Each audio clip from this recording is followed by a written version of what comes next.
All right, this series is going to be on how to do the tray. First things I'm going to do is jump into my modules, and I'm going to get my cut list from my project instructions. So this one's all about the tray. I'm going to go ahead and click this into um, a new tab. And basically what I'm looking at is all I want to know is about this cut list. The one thing that I will say that we're going to change is the middle tray and the top and bottom tray are the exact same thing. So I'm just going to call it the back. There is absolutely no reason why I need to do both as separate. They are the same thing. They're in just different locations. So I'm going to go ahead and do that. I'm going to only need to do one of each. So I'm going to do one back, one 1-inch strip, and one handle support. So I'm going to kind of zoom through this as we go. So I'm going to go ahead and create a new document called Licciardi Tray. I'm going to say video, just so I can keep things separate. Okay, and once in here, I want to make sure that all of my pieces, all of my parts stay inside of here. Okay, so the first thing I'm going to do is I'm going to create my back piece. My back piece is going to be a combination of the middle tray and the top and bottom.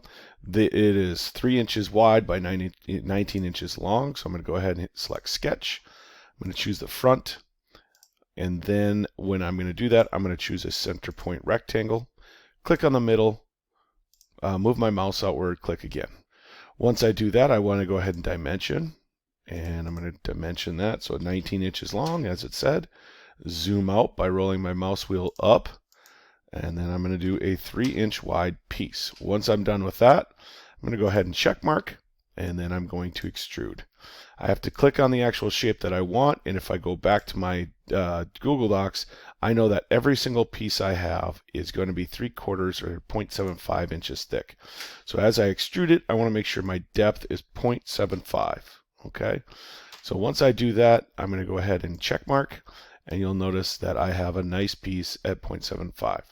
I also like to make a fillet on these, so I'm going to go ahead and I'm going to first drag across, make sure I get this whole thing highlighted gold. I'm going to create a fillet. It's going to be 0.0625. The reason why I dragged across in the first place is to make sure that I get a fillet on all of my corners or edges. Once I hit OK, you'll see that if I zoom in here by rolling my mouse wheel down, I have a nice little small little curve to the all the edges, just like breaking your edge. Also, in addition, I like to color code these things, and the reason why is when you're going to assembly, it's easier to see the surfaces of these pieces in regards to that. So I'm going to go ahead and highlight the whole thing. I'm going to right click with my middle finger, and I'm going to edit appearance. I'm going to go ahead and just change it. It does not matter.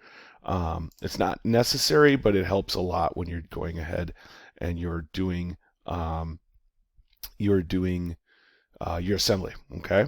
So once I'm done with that, I'm going to come over here. Notice it says part 1. I'm going to right click, rename, and I'm just going to call this back piece. All right. Again, that's middle and top and bottom all in one.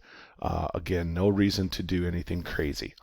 So now I'm going to go ahead and make my 1-inch strip. It's 1 inch by 19 inches. So I'm going to go ahead and press the plus button, create a part studio. It's going to spool up. I'm going to do the exact same thing. I'm going to create a sketch. I'm going to choose the front, click on the guide cube. I'm going to do a center point rectangle, click, make a rectangle, dimension that rectangle. The length has to be 19. Zoom out, mouse wheel up. This is going to be, not 3, but 1. Okay, so that's going to be good. Then we're going to go ahead and extrude. Click on that. Make sure this is 0.75. All right, check mark. And then I'm going to go ahead and change the appearance. I'm going to make this royal blue. I'm not a fan of the blue-gray. And then last but not least, I'm going to go ahead and drag across it again. Fillet, it's already put in there for me. Awesome, awesome.